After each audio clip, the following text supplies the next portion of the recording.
भगवान की, परम पूज्य आचार्य भगवान गुरुदेव शेखर विद्यासागर जी महामुनिराज की, परम पूज्य मुनि शेखर विमल सागर जी, अनंत सागर जी, धर्म सागर जी आदि समस्त 3 कमनौकर मुनिराजों की।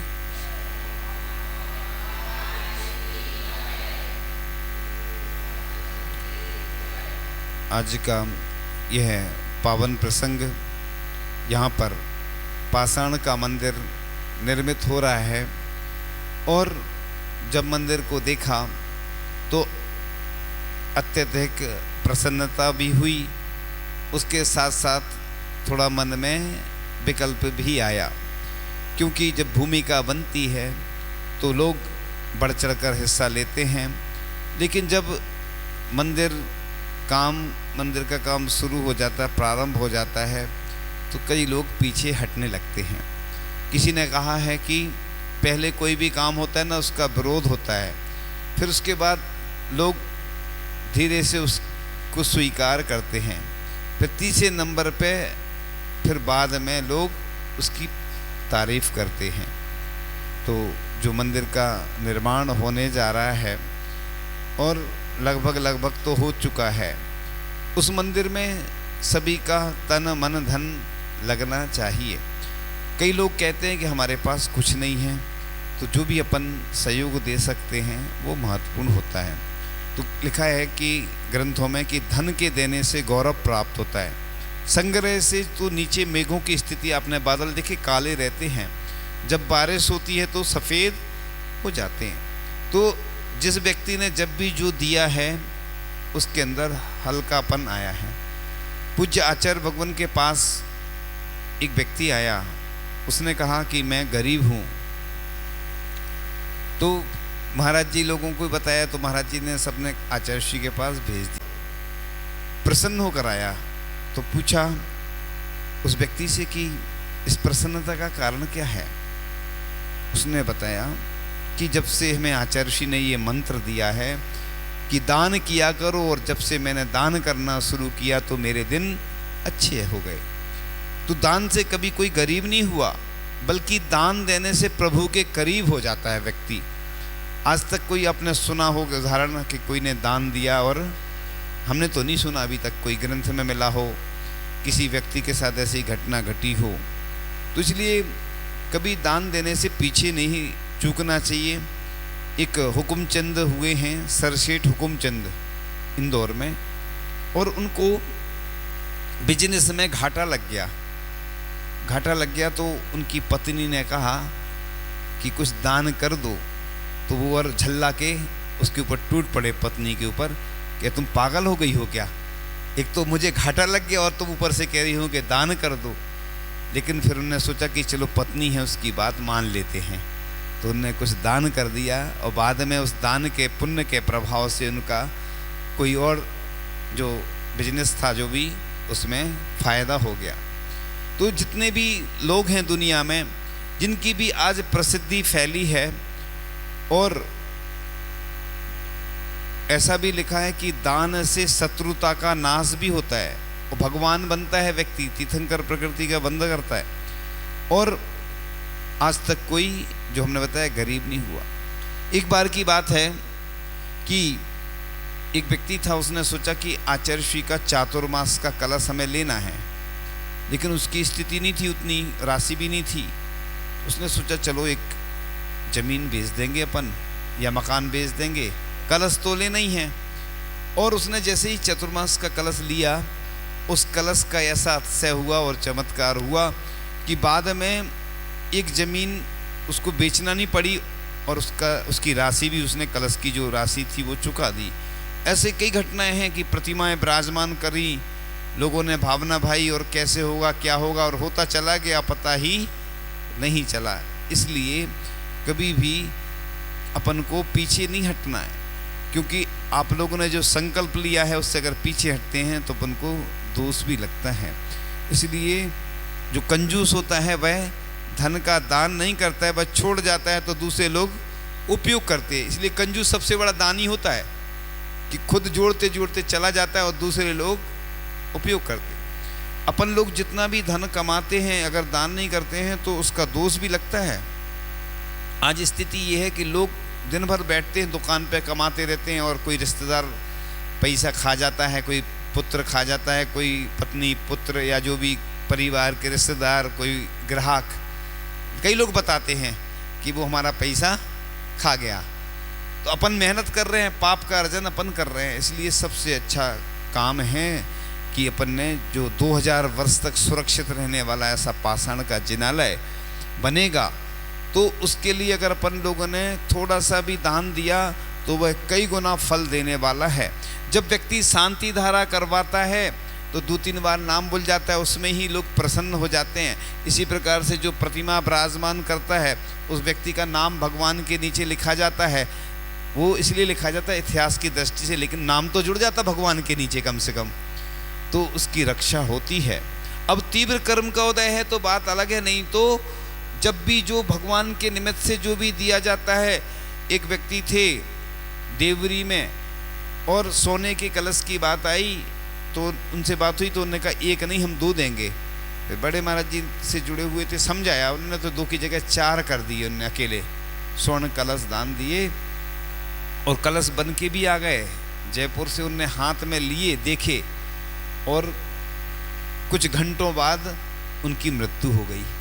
तो महाराज जी कई बार उदाहरण देते हैं कि वो स्वर्गों में जाकर अभिषेक कर रहे होंगे, क्योंकि उनने दान दिया और देखो हाथ में ले भी लिए, लेकिन पुण्य उतना ही था कि मृत्यु तो होना थी, निश्चित है।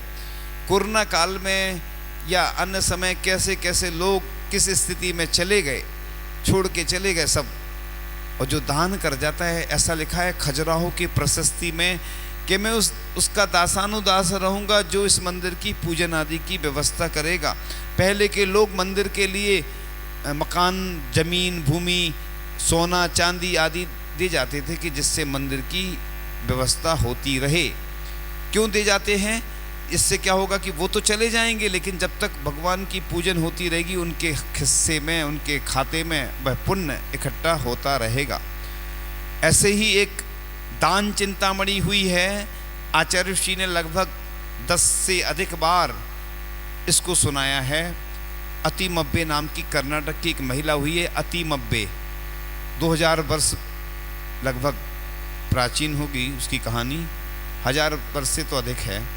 तो पुरानी एक उसकी कहानी मिलती, वो जैन महिला थी, और उसको दोहला आता है। जब भी घर में कोई बच्चा आता है तो दोहला माने स्वप्न जैसा आता है। अब अपनी सास से कहती है वह कि मुझे दोहला आया कि मैं 1000 गर्भवती महिलाओं को गर्भवती सींग वाली गायों का दान करूं, 1000 मुनिराजों को आहार दान करूं, एक साथ 1000 प्रतिमाओं को विराजमान करवाऊं। उसकी सासू सुन के कहती है कि ये कैसे होगा। उसने कहा कि मुझे तो अब आया है दोहला, तो मैंने आपको बता दिया, अब करना ना करना आपके हाथ में है। वो एक आचार्य महाराज के पास निवेदन करने जाती हैं, और वो संग सहित विहार करते हुए उसके नगर में आ जाते हैं, और एक साथ 1000 मुनिराजों को एक एक करके ग्रास देते हुए 1000 मुनिराजों को आहार दान करती है। 1000 प्रतिमाएं विराजमान करवाती है, 1000 गर्भवती सोने की सींग वाली गायों का दान करती है। तो एक बार की बात है, वह कभी भी कोई उसके यहाँ आता था, अतिमब्बे के यहाँ हमेशा वह दान करती थी, लेकिन एक दिन ऐसी भी स्थिति आई उसकी कुछ था नहीं उसके पास। अब कोई मांगने आ गया, उसने सोचा कि मैं आज तक ऐसा कभी हुआ नहीं, हे पार्श्वनाथ भगवान, अब मुझे मेरे हाथ मतलब मेरे घर से द्वार से कोई खाली हाथ नहीं जाए। अभी तक मैं हमेशा दान करती रही हूँ, हे पार्श्वनाथ भगवान कुछ करिए आप। देखो दान देने के लिए वो पार्श्वनाथ भगवान से प्रार्थना कर रही है, और उसकी भावना से एक अतिशय होता है कि एक लड़का था जो चूड़ी बेचने का काम करता था, तो उसके लिए उसने कुछ मदद की थी विवाह आदि में। तो वो आभूषण जिसने दिए थे वो आभूषण वापस कर जाता है, और उसी समय वो देने आ जाता है, और वो जो लोग खड़े थे उसको वह आभूषण सोने के दे देती है। तो देखो ऐसे ऐसे लोग भी हुए हैं। उसने कई धर्मशालाएं बनवाई, कुएं बनवाए कि जिससे साधु संतों को आहार दान के निमित्त से, अभिषेक आदि के निमित्त से वह जल की व्यवस्था हो सके, संतों को रुकने के लिए संत निवास, धर्मशाला आदि की व्यवस्था हो सके। तो उसका इतिहास, उसको उपाधि मिली दान चिंतामणि। और उसकी सोने की प्रतिमा बनवाई गई थी, अतिमव्य की, भगवान जैसी नहीं बनाई गई। वो स्टैचू बोलते ना, स्टैचू माने मूर्ति, यानी वो एक यादगार के रूप में सोने की प्रतिमा उसकी बनाई गई। एक महिला की, सोचो, जैन महिला की सोने की प्रतिमा की उसकी प्रसिद्धि ऐसी हुई कि दान चिंतामणि उसको उपाधि दी गई। इसलिए कभी भी कंजूसी नहीं करना चाहिए। हमने सुनाया था कि किशनगढ़ के एक व्यक्ति हैं जिन्होंने सबसे पहले पूज्य आचार्य श्री ज्ञान सागर जी महाराज की समाधि स्थल में सिर्फ छोटी सी राशि दान दी थी, और आज उनकी क्षमता इतनी बढ़ती जा रही है आचार्य श्री के आशीर्वाद से और बड़े बाबा के प्रभाव से कुंडलपुर के, कि सबको मालूम है, विश्वविख्यात हैं वह व्यक्ति। जहाँ भी जब भी कोई दान की बात आती है तो उनको भामा शाह कहा जाता है। इसी प्रकार से राजस्थान में भामा शाह नाम का एक व्यक्ति, जो कि महाराणा प्रताप युद्ध हार चुके थे, उनका सेनापति था, वह सेनापति था और वह जैन था। और वो युद्ध हार के हताश हो गए। भामा शाह को मालूम चला, उसने बहुत सारी धनराशि इकट्ठी कर रखी थी मंदिर बनवाने के लिए, और जब मालूम चला कि जिसके साथ मैं रहता हूँ वह हताश हो गए हैं और कुछ भी बचा नहीं है, तो उन्होंने घोड़ों पर लाद करके जो भी आभूषण धन आदि था वो महाराणा प्रताप को दिया। लगभग कितने 25,000 सैनिक, 12 वर्ष तक ऐसा कुछ है, लगभग इतने वर्ष तक उनका खर्च चल जाए, उस राशि से वो राशि दे दी, और महाराणा प्रताप फिर से पुनः युद्ध में विजय को प्राप्त हुए। तो जैन लोगों ने हमेशा ऐसे कार्यों में मदद की है जब भी कोई समस्या आई है, और कभी किसी को कोई कमी नहीं आने दी। तो ऐसे कई उदाहरण हैं कि जब जिसने जो दिया, ऐसे व्यक्ति भी हैं कि राजस्थान में कई स्थानों पर कि उन्होंने सोचा कि गरीब व्यक्ति था, उसने मकान दान दे दिया मंदिर को, और उसने सोचा, उसकी भावना थी कि मैं बड़ा दान करूं। उस दान के प्रभाव से उसका पुण्य बढ़ता चला गया, उसने एक बड़ी राशि फिर दान दी। और एक व्यक्ति ने कहा कि मैं मंदिर बनवाना चाहता हूं, लेकिन महाराज जी ने कहा अभी रुको, और रुका रहा वह, और बढ़ते बढ़ते वह राशि उसकी इतनी बढ़ गई कि कितनी बढ़ गई हम बता नहीं सकते हैं, बहुत सारी राशि हो गई वो, और उसने फिर मंदिर बनवाने के लिए वह राशि प्रदान की। तो कई बार ऐसे ऐसे लोग रहते हैं कि उनकी भावना भी रहती है कि हमें दान करना है, लेकिन कई बार ऐसा संयोग नहीं बन पाता है।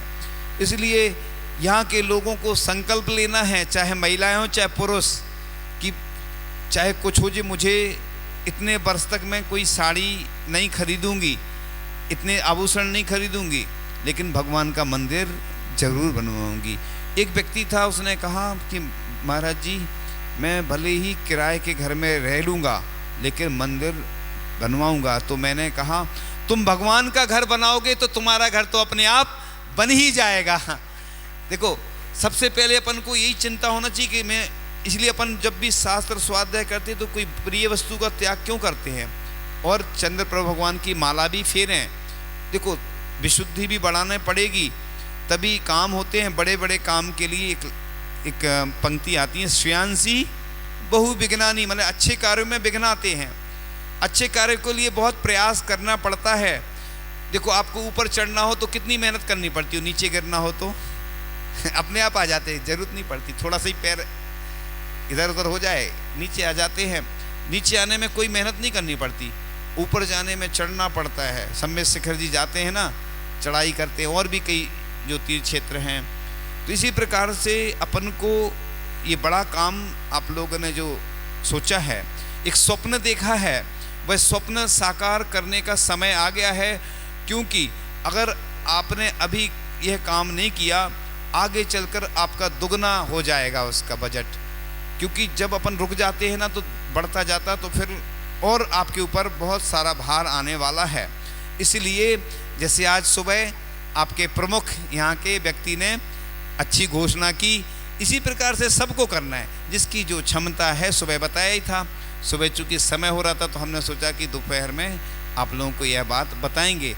दोपहर का भी भरोसा नहीं था, लेकिन फिर चर्चा हुई महाराज जी से तो आ गया कि हाँ अभी रुकना है यहीं पे, लेकिन कब तक रुकना ये फिक्स नहीं है कुछ जैसा होगा आगे का। अभी तो आज तो है, आज तो है, कल का कल से देखेंगे, तो फिर आगे का जैसा होगा। कल सुबह भी आप लोगों को लाभ मिलेगा, शाम को भी मिलेगा, सुबह तो फिर शाम जब भी आपको होगा टाइम होगा, अनुकूलता होगी, थोड़ा थोड़ा दिया जाएगा।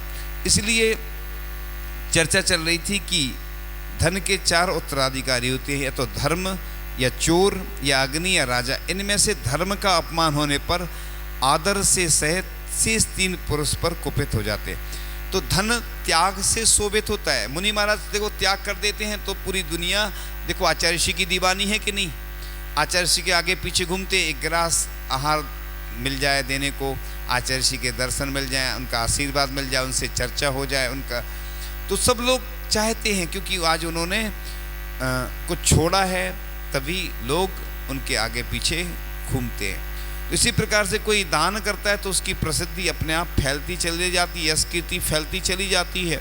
जिन जिन ने भी जब जब जो मंदिर बनवाए, प्रतिमा विराजमान करी, तो उनकी प्रसिद्धि, जिस प्रकार से मंदिर ऊंचा उठता जाता है उसी प्रकार से उनकी यश कीर्ति और प्रसिद्धि भी फैलती जाती है। तो ये मंदिर किसी एक व्यक्ति का नहीं है, ये मंदिर पूरी समाज का है। और जब भी मंदिर बन जाएगा, जब भी इतने सारे लोग आएंगे दर्शन करने देश विदेश से, तो सबका जो पुण्य है आपके खाते में जाएगा, क्योंकि छठवां हिस्सा मिलता है। आचार्य श्री बोलते ना, 6 लोगों को हमने उपवास दिया तो हमारा एक उपवास फ्री में हो जाता है, आचार्य श्री बोलते। तो इसी प्रकार से प्रतिष्ठा धन की नहीं होती है, त्याग की होती। धन तो कितना है, 140 करोड़ है यहाँ की भारत की जनसंख्या, तो सबके पास कितनी बिल्डिंग है, क्या क्या नहीं है, लेकिन प्रसिद्धि उन्हीं की फैलती है जो दान करते हैं। तो दान बनाता है महान, और त्याग अवगुणों का नाश करने वाला। दान देने वाले का हृदय भी विशाल होता है। महाराज जी हमेशा बोला करते हैं कि दान देने के बाद तो नृत्य करना चाहिए, अपन को आनंद मनाना चाहिए। अभी हम देखते थे लोग जैसे ही कुछ अच्छा हो जाता था तो लोग खुश हो जाते, प्रसन्न हो जाते। कोई प्रतिमा विराजमान करने का सौभाग्य मिल जाए किसी को शिखर, किसी को और अभिषेक शांति धारा करने का, या कोई और अवसर, तो ये पुण्यशाली व्यक्तियों को ऐसे अवसर मिलते हैं। पाप युक्त होते हैं जो व्यक्ति, वो पाप में आनंद मनाते हैं। कोई अच्छी कार खरीदेगा, मोबाइल और इन चीज़ों में आनंद आता है उसको, तो वो खरीद के आनंद मिलता है। कोई भगवान को विराजमान करके, कोई अभिषेक शांति धारा करके, कोई मंदिर में जो भी अपना सहयोग है वह दे करके आनंद मनाता है। तो इस प्रकार से कई स्थान ऐसे हुए जहाँ पर बड़ी प्रतिमा विराजमान करने की जब बोली लगी, उनको नहीं मिली तो आंखों में आंसू आ गए, रोने लगे। वो दुख हुआ उनको कि मैं बताओ भगवान को विराजमान करने की भावना थी, लेकिन अब मेरी क्षमता इससे ज़्यादा नहीं है। एक से ऊपर हो गया जब पार आंकड़ा, तो अब उससे ज़्यादा वो बढ़ा नहीं सकते, तो फिर आंखों में आंसू आ गए। तो इस प्रकार से अपन को भी ऐसी भावना हमेशा रखना है कि हे भगवान, मुझे बस एक प्रार्थना करो भगवान से कि हे भगवान, जितनी भी स्वर्ण की खाने हैं उनमें जो सबसे अच्छा स्वर्ण है मैं आपको अर्पण करूं। हे भगवान, जो रत्न हैं दुनिया के सबसे अच्छे रत्न मैं आपको अर्पण करूं। इसमें क्या जा रहा बताओ? लोग भजन गाते ना, छोटा सा मंदिर बनाएंगे, वीर गुण गाएंगे। फिर हमने सुधार कर दिया, इसमें लोग कंजूसी करते, भजन भी गा रहे उसमें कंजूसी कर रहे। हमने कहा सुंदर सा मंदिर बनाएंगे, प्रभु गुण गाएंगे, मतलब सुंदर सा बनाएंगे अपन। ऐसा क्यों भजन में भी कंजूसी करो अपन? कई लोग नारे लगाते ना, हम बच्चों की है अभिलाषा, हमारे नगर में हो चौमासा, तो हमने बच्चों की है, मतलब सबकी नहीं है, ये हम सबकी बोल दो ना।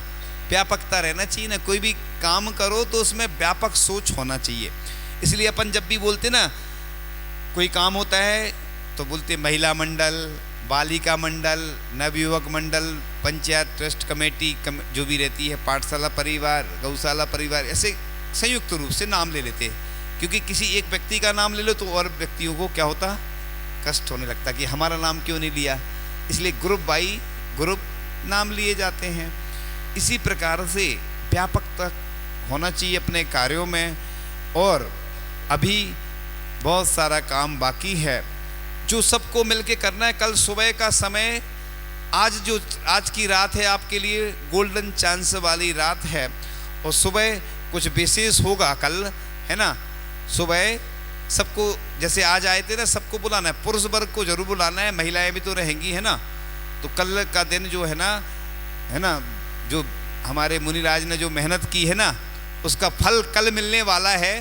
क्योंकि महाराज जी तो बहुत दूर पहुंच गए, वो कब आएंगे, क्या होगा, वो तो हमें भी नहीं मालूम, आचार्य श्री का जैसा संकेत होगा। लेकिन आप लोगों को जो हमने सुबह बोला था, है ना, अब बार बार वही बात बोलेंगे ना, तो सब सुबह तो बहुत सारे लोग थे, सबने सुना है।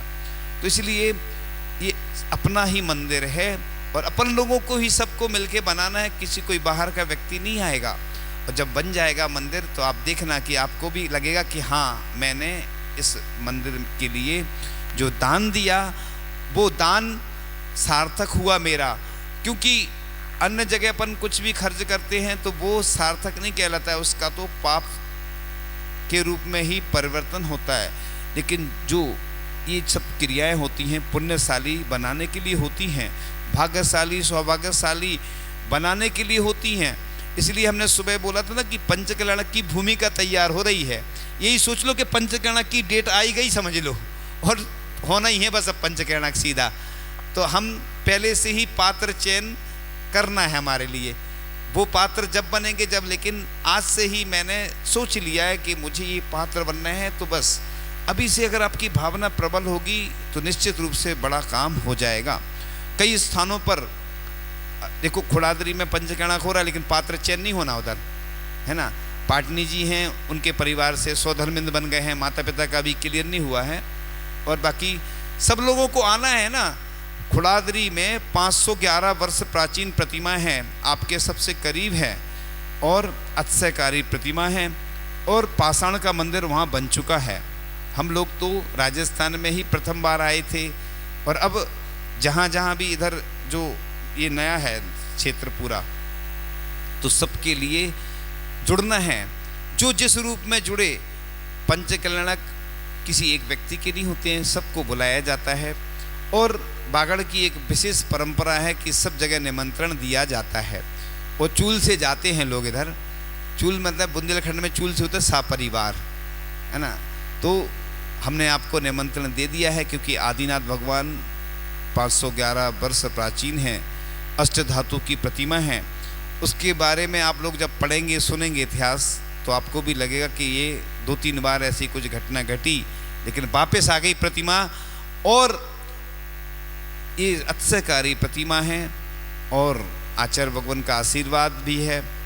आरिका संघ भी रहेंगे, मुनि संघ भी रहेंगे, और आपको पाषाण से परमात्मा बनते देखने का सबसे अच्छा अवसर प्राप्त हो रहा है। इसलिए अपन उस अवसर में लाभ लेने में चूक मत जाना, नहीं तो पछताओगे। कई बार लोग रह जाते हैं कि हम चले जाएंगे, वहाँ देख लेंगे, वो कर लेंगे बस। लेकिन बहुत सौभाग्यशाली व्यक्ति होते हैं जिनको ऐसे अवसर प्राप्त होते हैं, क्योंकि लोग यही सोचते हैं कि अब इतने सारे तो पंचकल्याण हो रहे हैं, अभी तो देखा था, अब क्या देखना। लेकिन सब जगह के अलग अलग होते हैं, कुछ विशेषता लिए होते हैं। तो इस प्रकार से चर्चा चल रही थी कि मनुष्य लेना तो जानता है, जब आता है ना पैसा तो लोगों को अच्छा लगता है, लेकिन देने में लोगों को लगता है ये दे दिया कल के दिन और कुछ बचा नहीं तो क्या होगा। अरे कुछ नहीं होगा, भगवान की कृपा से सब कुछ होता है। लोग कहते हैं हम भगवान का मंदिर बना रहे हैं, हम लोगों से कहते तुम मंदिर क्या बनाओगे भगवान का, भगवान अपना मंदिर खुद बना लेते हैं। क्योंकि भगवान अपना मंदिर ऐसा पुण्य इकट्ठा होता जाता कि अपने आप लोगों के पास क्षमता आ जाती। हमें कई लोगों ने सुनाया कि जब से हमने दान प्रारंभ किया तो हमारी क्षमता बढ़ती जा रही है। बुंदेलखंड के लोग पहले इतना दान नहीं करते थे, लेकिन आचार्य ऋषि की कृपा से इतने सारे पंचकर्णा और भी कार्यक्रम हुए तो लोग आज उनके पास इतनी क्षमता आ गई है कि कई गुना। राजस्थान के तो लोग प्रसिद्ध हैं ही, लेकिन बुंदेलखंड में या और प्रदेशों में भी अब लोग बहुत बढ़ चढ़कर हिस्सा ले रहे हैं। इस प्रकार से अनादि काल से संचय किए हुए पापों को नाश करने के लिए सर्वोत्तम अगर माध्यम है तो वह दान है। तो धन की हमने बताया था 3 गति होती हैं, दान, भोग और नाश। या तो दान करो या भोग करो, नहीं तो नष्ट हो जाना है। ऐसा भी लिखा है कि अनीति पूर्वक आया हुआ धन 11वें वर्ष में नष्ट हो जाता है। इसलिए अपन कितना तुम इकट्ठा कर लो, जोड़ लो। कई लोग हैं पहले धन गाड़ के रख जाते थे, है ना, और क्या होता था, मिलता किसको है, दूसरे लोगों को। अब जो गाड़ के चले गए वो ऊपर चले गए, पाप तो उनको बंद हो ही रहा है, लेकिन इधर जिसको मिल गया उसका पुण्य रहता है। पद्म पुराण में एक बहुत अच्छा उदाहरण आता है कि पाप और पुण्य का, कि वो सूपनखा, चंद्रनखा बोलते तो उसको पद्म पुराण के अनुसार। उसका लड़का था शंभू कुमार, है ना, शंभू कुमार नाम था संभवतया। तो वो विद्या सिद्ध कर रहा था, लगभग 12 वर्ष हो चुके थे उसको।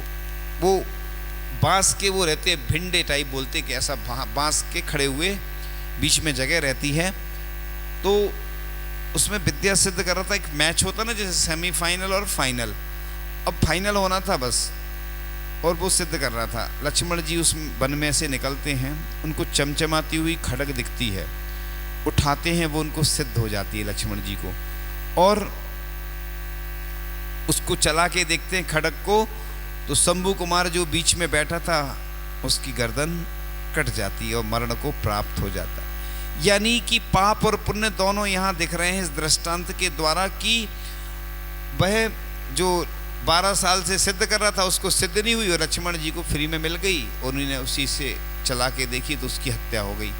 मतलब पाप कर्म का उदय था शंभू कुमार का, पुण्य कर्म का उदय था किसका, किसका था, लक्ष्मण जी, उनको मिल गई।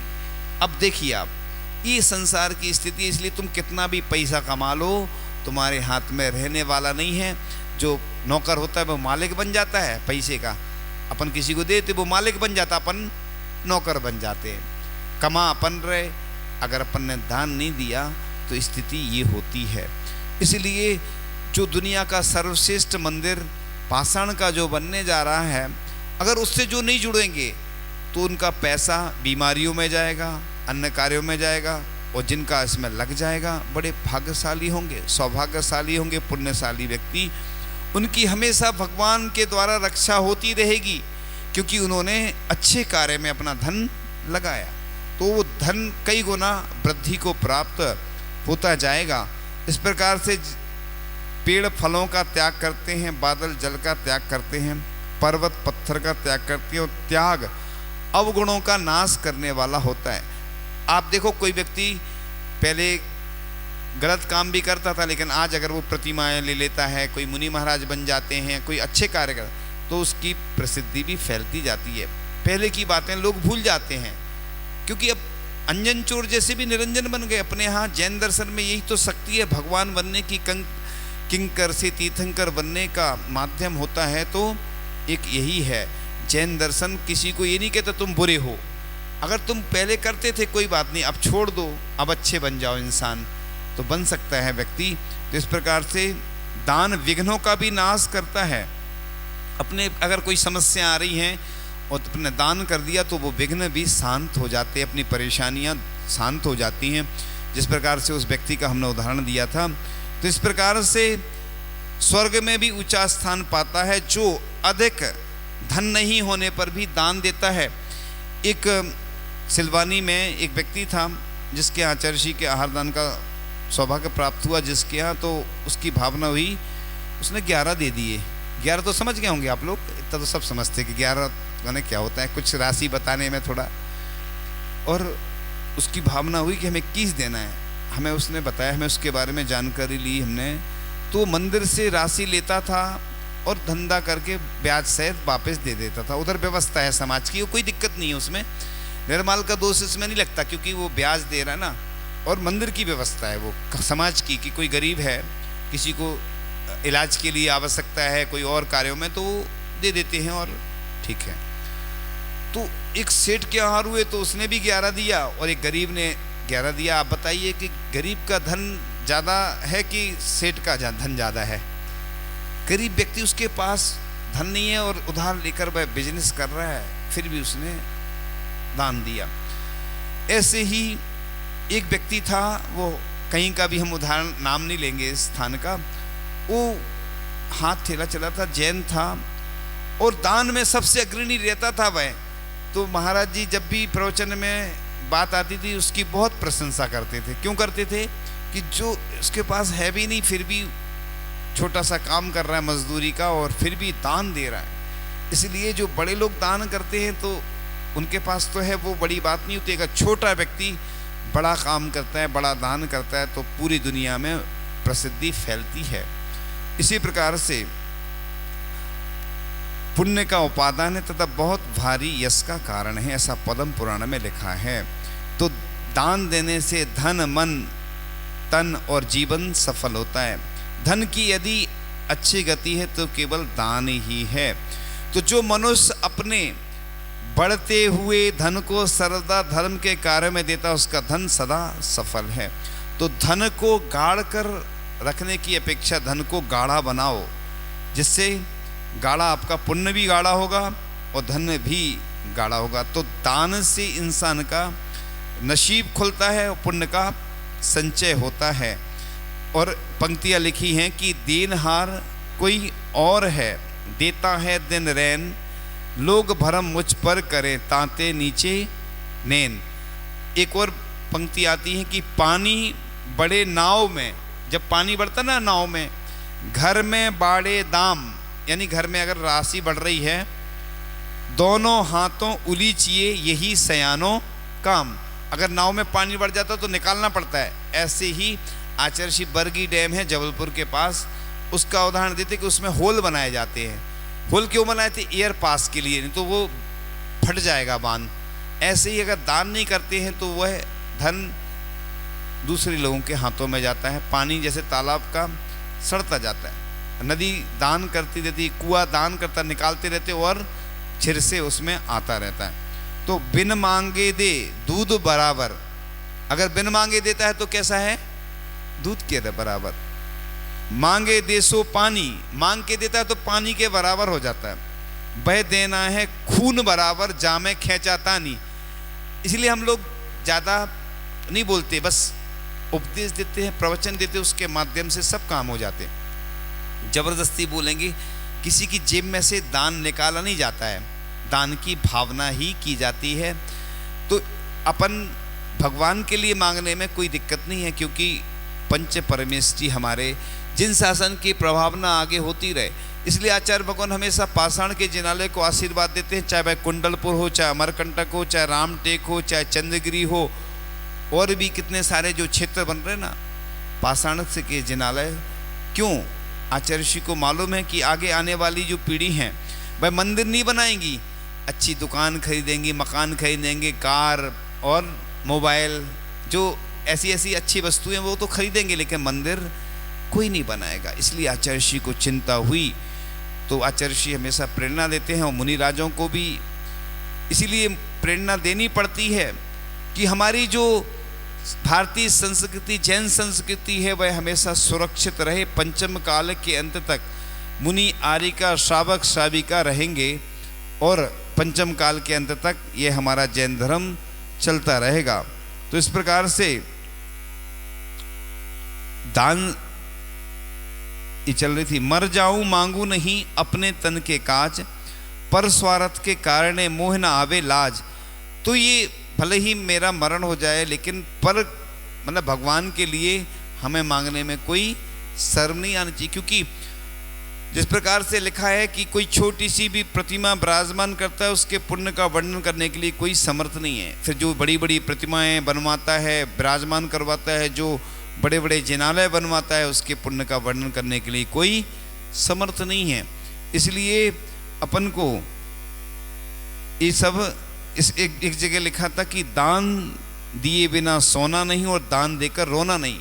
अगर दान दे दिया तो रोना नहीं, अरे हमने दे दिया, तो आपने जो दिया ना उसका पुण्य चला जाता है। इसलिए पछताना नहीं कभी कि दान देने के बाद।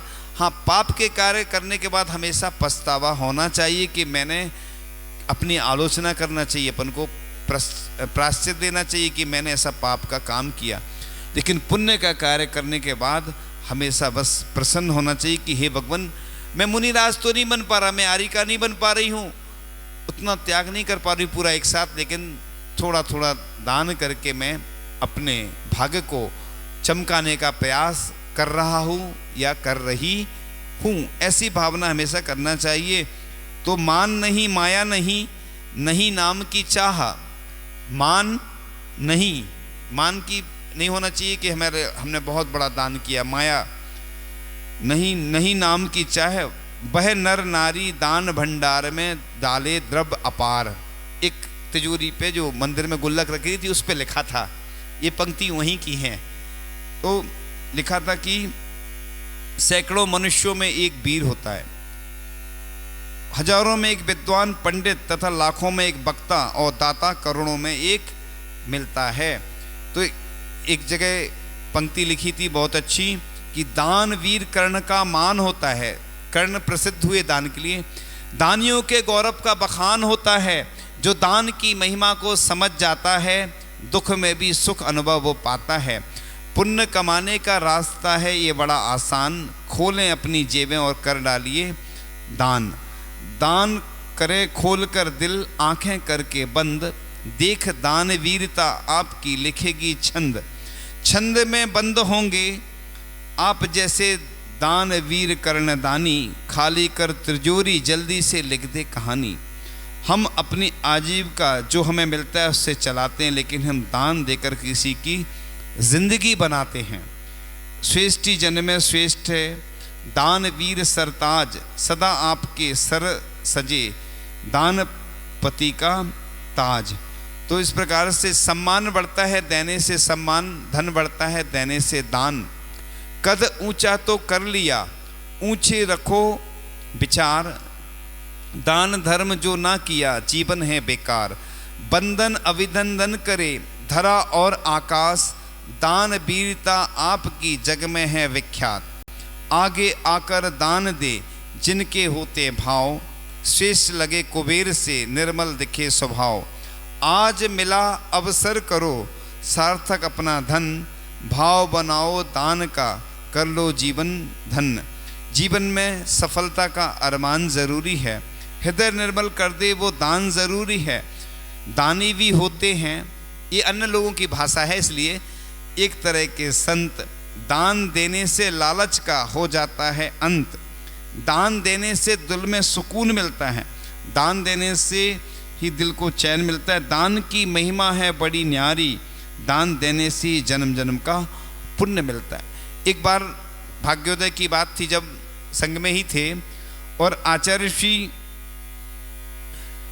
विराजमान थे, आचार्य श्री के साथ हम भी थे जब, तो कुछ बच्चों के परिवार वाले थे, वो प्रेरित कर रहे थे बच्चों को कि आप गुल्लक का दान कर दो, गुल्लक के राशि का। तो बच्चे नहीं कर पा रहे थे। हमने भी कहा बच्चों से कि तुम दान करोगे तो आचार्य श्री भी तुम्हारी प्रशंसा करेंगे और अखबार में भी तुम्हारा नाम आएगा। तो उस समय उन बच्चों ने दान किया, तो आचार्य श्री ने प्रवचन में बहुत प्रशंसा की उन बच्चों की। देखो छोटे छोटे बच्चे भी जो अपनी प्यारी सी गुल्लक होती है जिसमें थोड़ी थोड़ी सी राशि वो डालते हैं, वो छोटे छोटे बच्चे भी देखो कितने प्रशंसनीय कार्य कर रहे हैं कि अपनी प्रिय वस्तु का त्याग कर रहे हैं। तो इस प्रकार से मान मिले, सम्मान मिले, सुख संपत्ति का वरदान मिले, कदम कदम पर मिले सफलता, सदियों तक पहचान मिले। त्यागी ही लोक में पूज्य होता है और दान अंश का होता है, त्याग सर्वस्व का होता है। तो आचरण हैवान को इंसान बना देता है, माली वीरान को गुलिस्तान बना देता है। मैं आप बीती कहता हूँ दूसरों की नहीं, त्याग इंसान को भगवान बना देता है। तो देखो मुनि महाराज पंच परमेष्टि में आते हैं, त्याग करते हैं तो धीरे धीरे बढ़ते हुए भगवान बन जाते हैं। मूलाचार में भट्टकीर स्वामी जी की जो गाथा है बड़ी प्रासंगिक है। भिक्कम बक्कम हियम सोदी चरदी निच्चसो साहू ऐसो सुदविद साहू भणिया जिण सासणे भयबम। यानी ऐसे साधु को जिनका हृदय शुद्ध है, भिक्षा शुद्धि है, वचन शुद्धि है, भगवान कहा है। इसलिए हम मंगलाचरण में हमेशा बोला करते ना पंक्तियाँ, चलते फिरते तीर्थ हैं हरते सब संताप, हम तो बस इतना जानते आप सरी के आप। यानी आचार्य से जैसा कोई दूसरा व्यक्ति नहीं है, आप सरी के आप ही हैं, चलते फिरते तीर्थ हैं भगवान। भिक्कम बक्कम यानी वो भगवान है हमारे, क्योंकि जिनकी ऐसी शुद्धि होती है, हृदय आदि शुद्धि, वचन शुद्धि, भिक्षा शुद्धि, उनको भगवान कहा है। तो इस प्रकार से देखो, दान के बारे में कहा जाता है कि पहली रोटी गाय की होती, अंतिम भूखे स्वान की, चली हमारे परिवारों में यह परिपाटी दान की, भूखे को भोजन प्यासे को पानी, यह करुणामय दान है, मानवता की यही निशानी है, यही धर्म अभियान है, दान बिना क्या साधु श्रावक, नहीं महिमा कुछ ज्ञान की, छोटा बीज बहुत बरगद का, पर वह वृक्ष विशाल बने, उत्तम अल्पदान भी वैसे शुभ फल रूप विशाल बने, पात्र दान नित करते रहना, महिमा है सतदान की, बहुत आता सदा पाप से, इसका सदुपयोग करो, रक्त बसन पानी से धुलता, पाप धुले जब दान करो, अज्ञानी जन समझ न पाते क्या महिमा सददान की। तो इस प्रकार से जोड़ जोड़ के जो रखता है उसके धन में जंग लगे, गाड़ गाड़ के जो रखता है उसको सर्प भुजंग लगे, खाता पीता जो रहता है उसका धन तो अंग लगे, अतः कमाओ धर्म नीति से, खर्च रीति से धन करना, भोग भोगना सदा भीति से। यानी भोग जब भी भोगो तो डर कर, ये भगवान मजबूरी में मैं भोग रहा हूँ, और दान प्रीति से सब करना। तो दान के आभूषण हैं कि आनंद के आंसू आना, शरीर रोमांचित होना, बहुमान होना, और प्रिय वचन बोलना, और बाद में दान की अनुमोदना करना। तो स्व और पर के उपकार के लिए जो धन का त्याग करता है वह दान कहलाता है। तो कोई दानी है, कोई प्रिय बोलने वाले हैं, किंतु दानी और प्रिय बोलने वाले लाखों में भी दुर्लभ हैं।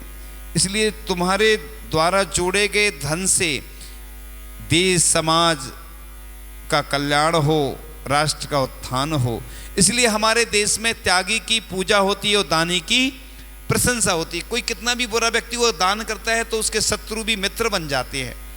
इसलिए दान बहुत ऊंचाइयों पर ले जाता है और ऊंचा उठाता है। इसलिए भवन बनाने वाला शिल्पी जिस प्रकार से उठता चला जाता है, इसी प्रकार से दानी का होता है। तो गृहस्थ आश्रम में दान के सिवाय कोई दूसरा ऐसा कार्य नहीं है। तो योग संपदा को पाकर के जो दान नहीं करते उस मनुष्य को मिली हुई संपदा किस काम की है। तो उदार का धन तो दान आदि कार्य में खर्च होता है और कंजूस का एक ही जगह रखा रहता है। इस प्रकार से आपको यह जो अवसर प्राप्त हो रहा है उस अवसर का लाभ आपको उठाना है।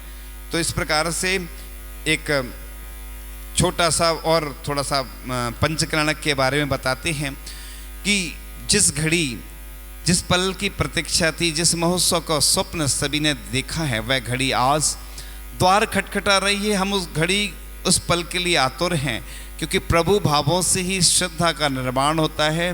साथ ही हमारी श्रद्धा समर्पण सम्यक दर्शन की ज्योति को प्रकट करने का यह महामहोत्सव होता है।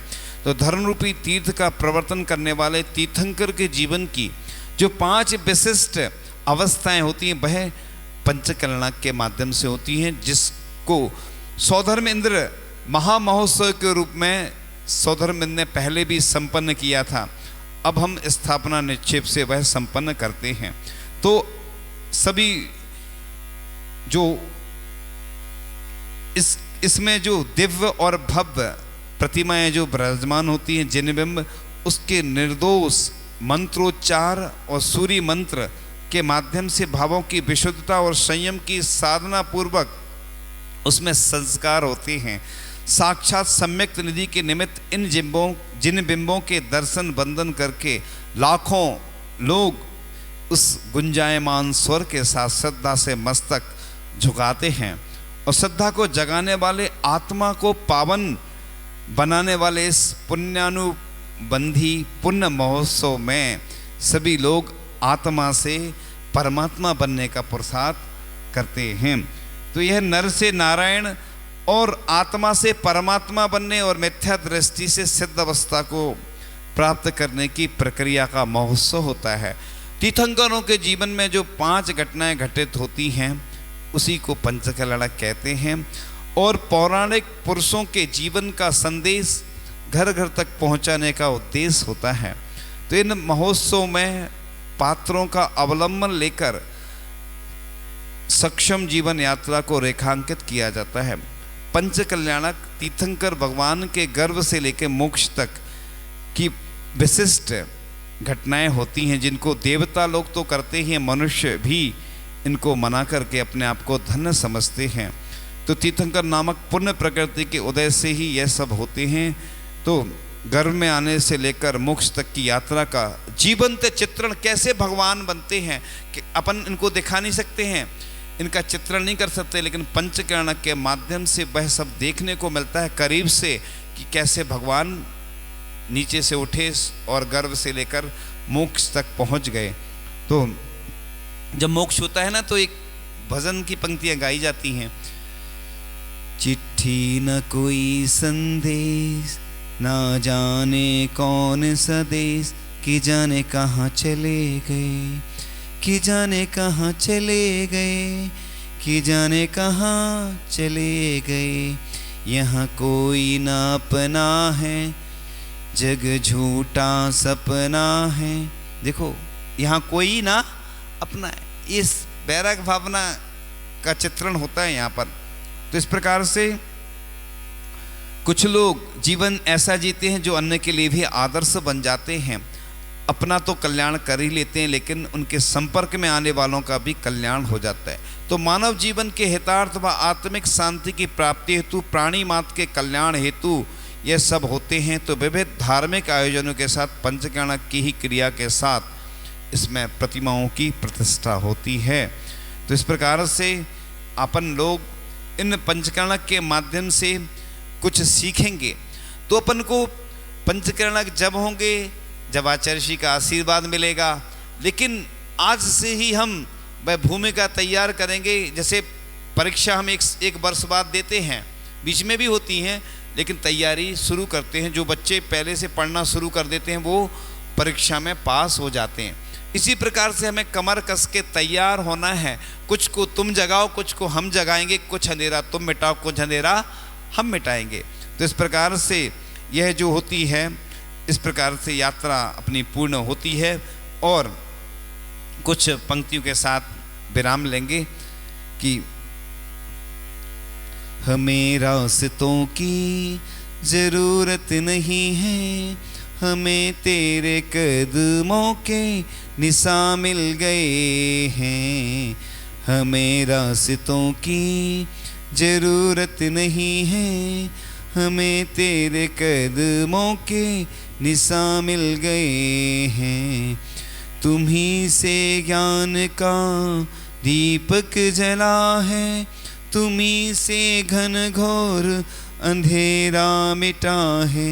तुम जो नहीं गुरुजी कुछ भी नहीं है, हमें रास्तों की जरूरत नहीं है, हमें तेरे कदमों के निशा मिल गए हैं।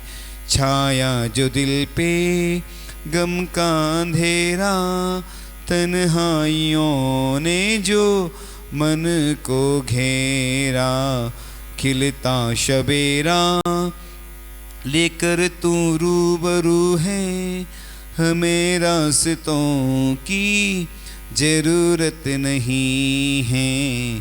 कलियों में तू है, फूलों में तू है, सागर की एक लहर में भी तू है। कहीं भी मैं जाऊं गुरुवर बस तू ही तू है, हमें रास्तों की जरूरत नहीं है, हमें तेरे कदमों के निशान मिल गए हैं। जन जन की सेवा यही मेरी पूजा, तुम ही तुम हो कोई न दूजा।